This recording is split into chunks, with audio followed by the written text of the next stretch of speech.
നിധി teacher വിളിക്കുന്നുണ്ടല്ലോ. എനിക്ക് sir സംസാരിക്കേ, ഞാൻ പോയി കൈ കഴുകിയിട്ട് വരാം. ആ എടതി പ്രണവേ, നീ ഇപ്പൊ എവിടെയാ ഉള്ളേ? അതെന്തോ അങ്ങനെ ഒരു ചോദ്യം? അമ്പലത്തിലേക്ക് വരുന്നെന്ന് പറഞ്ഞിട്ടല്ലേ ഞാൻ വന്നത്. എടാ, ഞാനും അമ്പലത്തിലുണ്ട്. നീ എവിടെ നിൽക്കുന്നു എന്നാ ചോദിച്ചത്. ആ അത് കൊള്ളാം.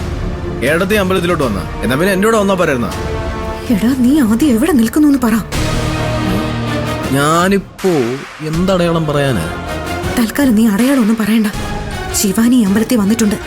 അവൾ ഇവിടെ ഉണ്ട്, ഞാൻ കണ്ടു. ശിവാനി? നീ ഇവിടെ വരുന്നു എന്ന് അറിഞ്ഞിട്ടാ അവള് വന്നേക്കുന്നത്. നിന്നെ ഐശ്വര്യ ഇവിടെ വെച്ച് ഒരുമിച്ച് കണ്ടാൽ അത് പ്രശ്നമാവും. ശിവാനി അടുത്ത് കണ്ടോ? കണ്ടു എന്ന് പറഞ്ഞില്ലേ?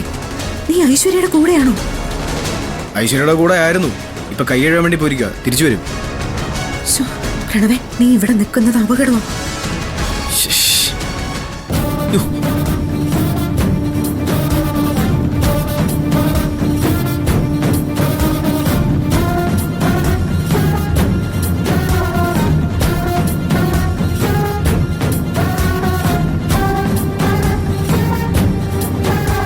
എടതി, ശിവാനെ ഞാനും കണ്ടു. എടാ, ഇനി ഒരു നിമിഷം പോലും നീ ഇവിടെ നിൽക്കരുത്. ഐശ്വര്യയോട് എന്തേലും പറഞ്ഞിട്ട് നീ വേഗം ഇവിടുന്ന് പോകാൻ നോക്ക്. ശിവാനി എന്തിനാ ഇങ്ങോട്ട് വന്നേ? വേറെ എന്തിനാ? ആൾക്കാരുടെ മുമ്പിലിട്ട് നിന്നെ നാണം കെടുത്താൻ വേണ്ടി വന്നേക്കും അവള്. ഐശ്വര്യ ഉണ്ടെന്നൊന്നും അവൾ അറിഞ്ഞിട്ടില്ല. നീ വേഗം പോകാൻ നോക്ക്.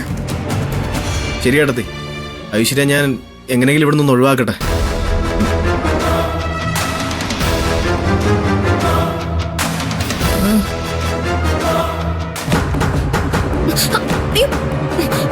എന്താ?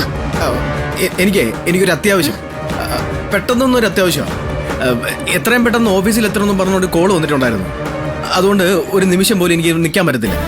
ഞാൻ പോയിക്കോട്ടെ. അല്ല സർ, പറയാമെന്ന കാര്യം പറഞ്ഞില്ലല്ലോ.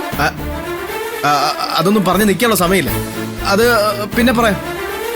ഇപ്പോഴേ